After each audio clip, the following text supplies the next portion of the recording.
On the morning of the 14th of November 1909, a man who had once been one of the most famous people on earth quietly left a small harbour in Massachusetts. There were no reporters, there were no speeches, there were no brass bands. Just a 65-year-old man, a small wooden boat he had rebuilt with his own hands, and an ocean he'd spent his entire life learning to understand. His name was Joshua Slocum.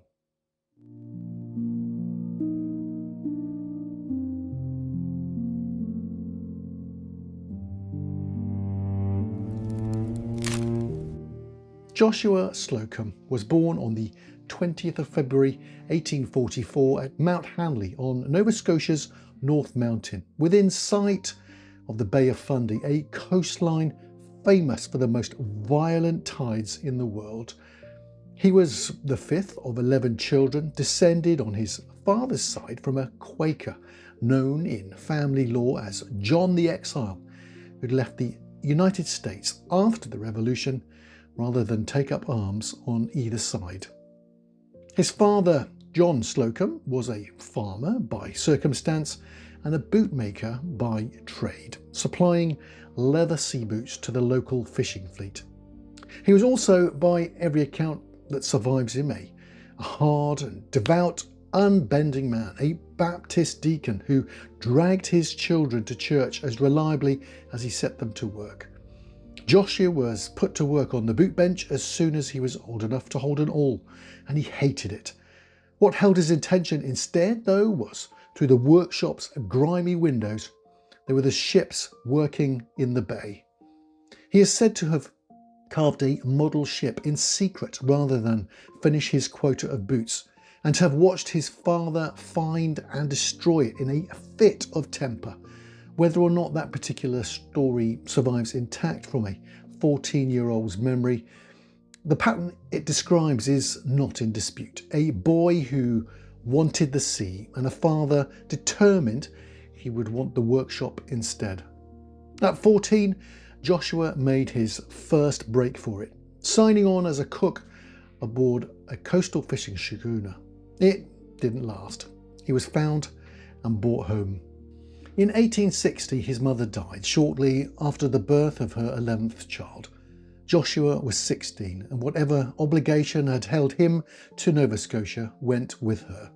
He left for good within weeks, signing on at Halifax as an ordinary seaman aboard a merchant vessel bound for Dublin, and he did not return to live there again.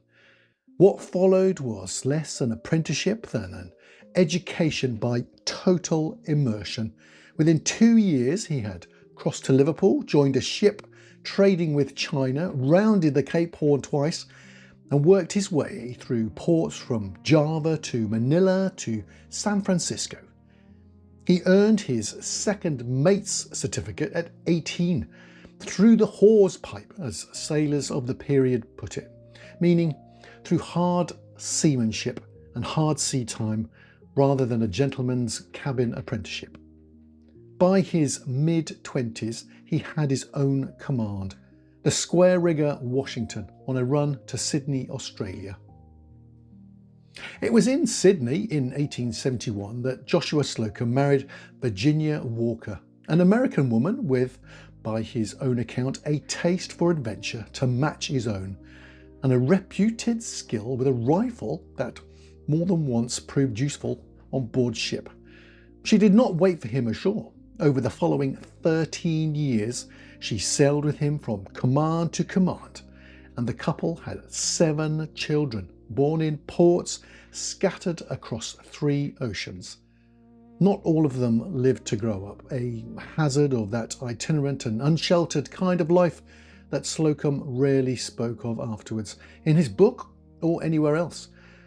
4 survived into adulthood: Victor, Benjamin, James and Jesse. Slocum's career through these years followed the arc of a genuinely gifted deep water sailor. Commands that took him and his young family from Australia to Alaska to South America, through the gales, the wrecks and at least one shipwreck of his own vessel that dragged anchor and broke up on an Alaskan shore. In 1884, in Buenos Aires, Virginia, died. Slocum was left in his early 40s, a widower with young children and a life built entirely around ships. 3 years later, commanding the ship Aquinec off the coast of Brazil, he lost the ship itself, driven onto a sandbar and wrecked beyond saving. Left with 2 of his sons, no vessel and very little money, he did what a shipwright's instinct told him to do. He built a new boat from what could be salvaged and bought cheap. A 35-foot open sailing canoe he named the Libertad, and sailed his family more than 5,000 miles home to the United States. It was already, by any reasonable measure, an extraordinary voyage. A small open boat crossing open ocean with a bereaved family aboard. At the time, nobody thought to call it that. It was simply what Slocum did when a ship was taken from him. He married again in 1886, his first cousin Henrietta Elliot, known as Hetty, and by every sign that survives, it was a quieter, more distant arrangement than his first marriage. There were no children, and increasingly there was less and less reason for a sailing captain of Slocum's generation to have a ship at all. Steam was taking over the world shipping at exactly the pace of Slocum's own working life. Sail was becoming, within his own lifetime, a young man's romantic notion, rather than a serious trade. By the early 1890s, Joshua Slocum, one of the most capable deep-water sailors of his generation, was ashore, largely unemployed and quietly being left behind by an industry that had moved on without asking his permission. It was around this time that an old whaling captain named Eben Pierce made him an offer, more or less as a joke. He had, sitting propped up in a field at Fairhaven, Massachusetts, a derelict oyster sloop. It wanted some repairs, Pierce said. Slocum went to look at it. What he found in the grass was barely a boat at all, almost 37 feet of rotting timber, more suited to firewood than sailing. He spent the next 13 months rebuilding it, almost entirely from scratch, plank by plank, working alone through a Massachusetts winter with no income and no clear plan for what the boat would be for. He called her the Spray. Before there was any thought of sailing around the world, there was simply the question of what a rebuilt fishing boat could do. Slocum took the Spray out fishing, of course, partly to earn a little money, and partly, it seems, just to learn her. What he discovered changed the entire shape of what came next. With the wind aft or on the beam, the Spray could hold a steady course with her helm lashed and nobody at all standing at the tiller. Sailors of the period generally regarded this kind of self-steering as a curiosity rather than a serious capability. Boats simply weren't expected to hold a course unattended for hours at a stretch. Slocum, alone, broke, and by then well into his 50s, understood immediately what it meant. A boat that could steer herself was a boat that a single, exhausted man could sail through the night. Without that discovery, a solo voyage of any real distance would have been physically impossible for one person to sustain. With it, it suddenly looked, at least to Slocum, like something that could actually be done. On the 24th of April, 1895, Slocum sailed the Spray out of Boston, alone, with no fixed plan beyond a general intention to go around the world by whichever route presented itself. He crossed the Atlantic to Gibraltar first, planning to continue east through the Mediterranean and the Suez Canal. Warned there by the British Royal Navy of pirates working the shipping lanes further east and shadowed for a time by another ship he was convinced meant to harm him, he changed his mind entirely and turned back west instead, across the Atlantic a second time, then south along the coast of South America toward Cape Horn.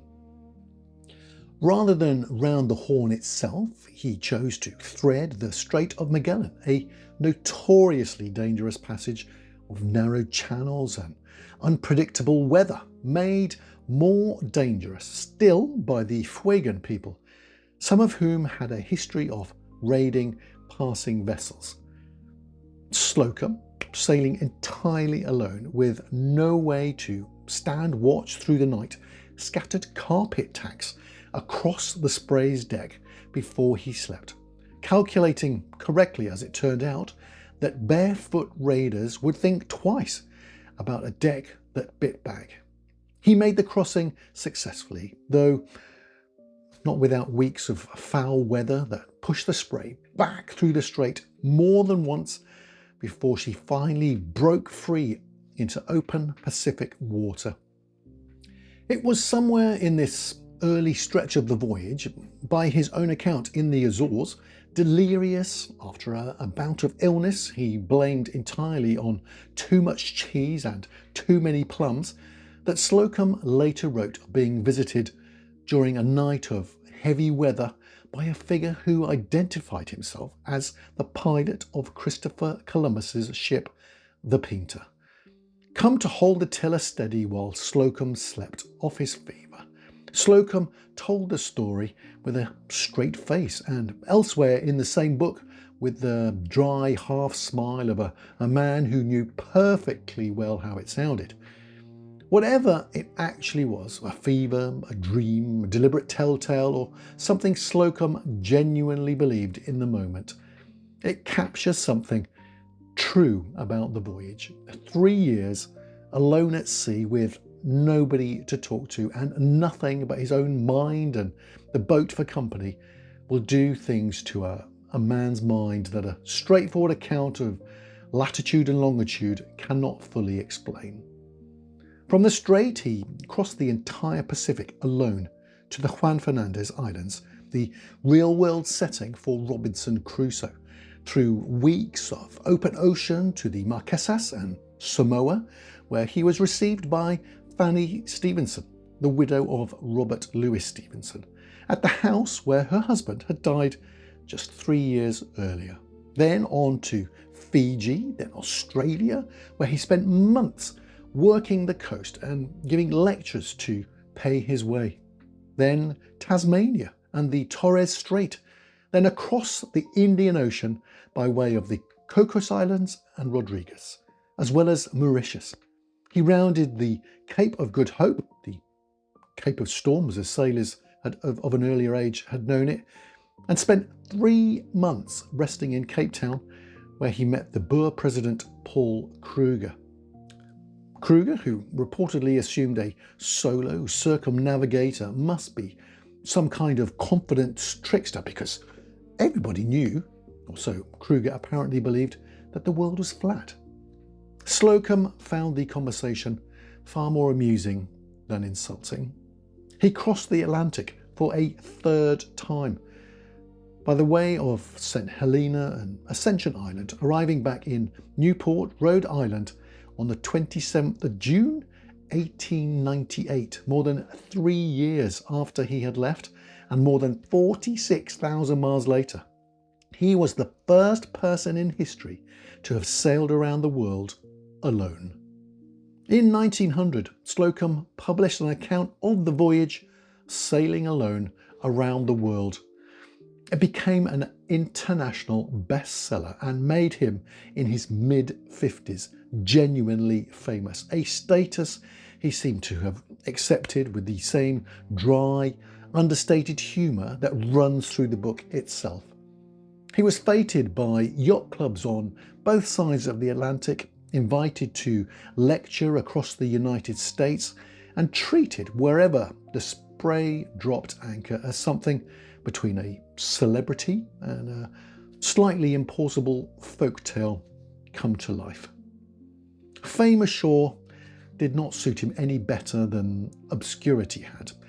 He lectured, he toured, he was lionised in newspapers on 2 continents, and every winter he took the Spray south alone to the Caribbean, staying away for months at a time, ostensibly to sell copies of his book to the yachting community wintering there. Hetty did not go with him. Whatever the marriage had once been, Slocum by his 60s was spending far more of each year on the water than under his own roof, and seemed by every account considerably more at ease that way.